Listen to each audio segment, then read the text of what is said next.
Assalamualaikum warahmatullahi wabarakatuh. Perkenalkan, nama saya Siti Fatimah. Saya di sini akan melakukan praktek ibadah tentang materi khutbah Jumat. Nah, untuk lebih jelasnya langsung saja kita mulai. Selamat menyaksikan. Ma'asyiral mu'minin, ittaqullaha la ta'ala fa inna man ittaqallaha wa qalahu wa arsyadahu ila khairi umuri dinihi wa dunyahu.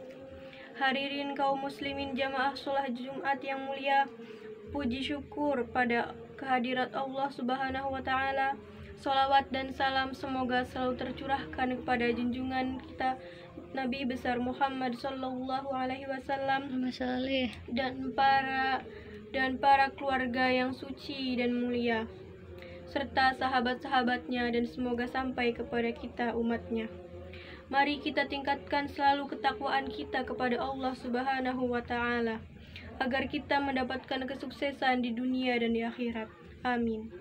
Pada kesempatan khutbah yang singkat ini, saya ingin membahas hal yang ringan namun sering sekali terjadi pada diri kita, yaitu qaswatul qalb, atau ketika hati keras dan membatu.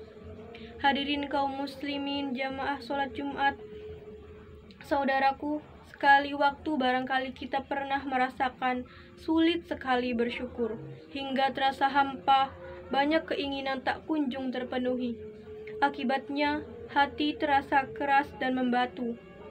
Kesombongan menyelimuti kehidupan dari hari ke hari, dan saat mendapat nasihat dari saudara, teman, atau kiai sekalipun, kita merasa digurui. Ketahuilah, sesungguhnya kita tengah terjangkit penyakit qaswatul qalb, atau hati yang membatu. Semakin banyak kemaksiatan yang kita lakukan, sesungguhnya semakin membuat hati kita mengeras dan membatu. Allah Subhanahu wa Ta'ala berfirman dalam surat Al-Baqarah ayat 74, yang artinya, kemudian setelah itu hatimu menjadi keras seperti batu, bahkan lebih keras lagi, padahal di antara batu-batu itu sungguh ada yang mengalir sungai-sungai daripadanya. Dan maka kata Ibnul Qayyim, hati seseorang yang telah mengering dan membatu, ia bagaikan pohon yang meranggas dan mati. Keduanya hanya pantas dilalap api. Na'udzubillah. Hadirin kaum muslimin jamaah sholat Jumat yang mulia, memang ada banyak sekali sebab kerasnya hati. Qadi Al-Fudail berkata, 3 peristiwa yang menyebabkan hati membatu: terlalu banyak makan, terlalu banyak tidur, dan terlalu banyak bicara. Bahkan, makan yang berlebihan merusak kesehatan badan. Ibnu Sina, pakar kedokteran Islam generasi awal, berkata, perhatikanlah konsumsi perutmu, sebab sebagian besar penyakit bermula dari makanan yang berlebihan. Karena itulah, Ali bin Abi Thalib radhiyallahu anhu berkata, istirahatnya badan dengan mengurangi makan, istirahatnya lidah dengan mengurangi bicara, dan istirahatnya hati dengan mengurangi keinginan. Untuk menghindari qaswatul qalb, Rasulullah Shallallahu Alaihi Wasallam mengajarkan kepada kita, antara lain, untuk pandai-pandai bersyukur. Suatu hari, seorang sahabat datang kepada Rasulullah Shallallahu Alaihi Wasallam dan berkata, akhir-akhir ini aku merasakan hatiku keras. Rasulullah kemudian berkata, maukah engkau kuberitahu cara untuk melembutkannya dan keinginanmu terpenuhi? Sayangilah anak-anak yatim, usaplah kepalanya, berikanlah mereka makanan dari makananmu. Niscaya hal demikian akan melembutkan hati dan melapangkan rizkimu. Hadis riwayat Tabrani. Maka ketika kita menjamu anak yatim, menawarkan mereka makanan terbaik yang kita miliki, bukan saja ia melembutkan hati, namun mengantarkan kita pada hadis Rasulullah Shallallahu Alaihi Wasallam yang lainnya, yaitu aku dan orang-orang yang mengurus anak yatim kelak akan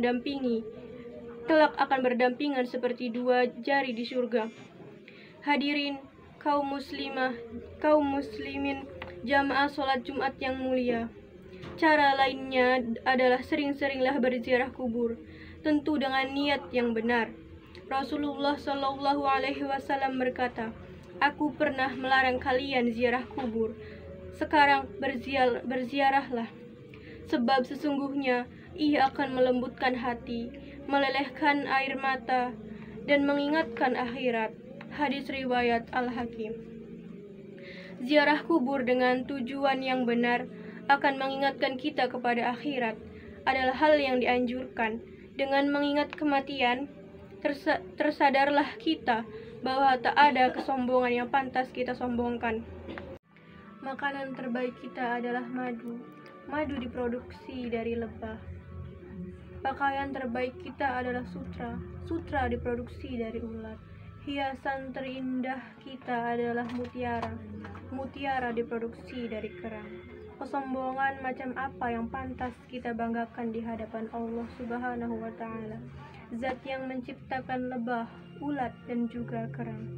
Allah Subhanahu wa Ta'ala berfirman dalam surat Al-Jasiyah ayat 37, "Walahul kibriya'u fis samawati wal ardi wa huwal azizul hakim."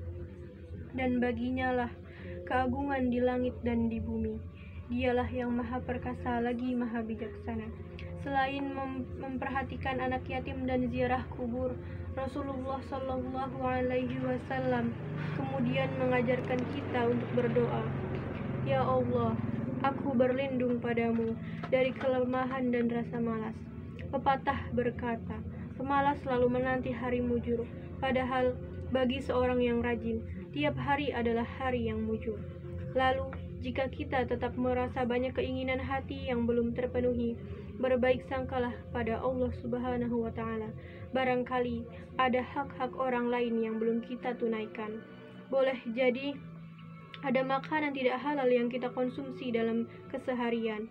Belajarlah untuk beristighfar, sebab azab terberat di dunia adalah ketika Allah telah mengunci lidahmu untuk berzikir dan beristighfar kepadanya. Bahkan kata Ibnu Qayyim, apabila musibah yang engkau dapatkan panjang sekali, padahal tak pernah berhenti engkau berdoa, yakinlah bahwa Allah tidak saja hendak menjawab doa-doamu, tetapi Allah hendak memberimu karunia lain yang bahkan engkau tak memintanya. Hadirin yang dimuliakan Allah, semoga kita terhindar dari hati yang keras dan membatu. Wassalamualaikum warahmatullahi wabarakatuh. Nah, itu dia contoh khutbah sholat Jumat singkat yang sudah saya sampaikan. Semoga bermanfaat, kurang lebihnya mohon maaf. Wassalamualaikum warahmatullahi wabarakatuh.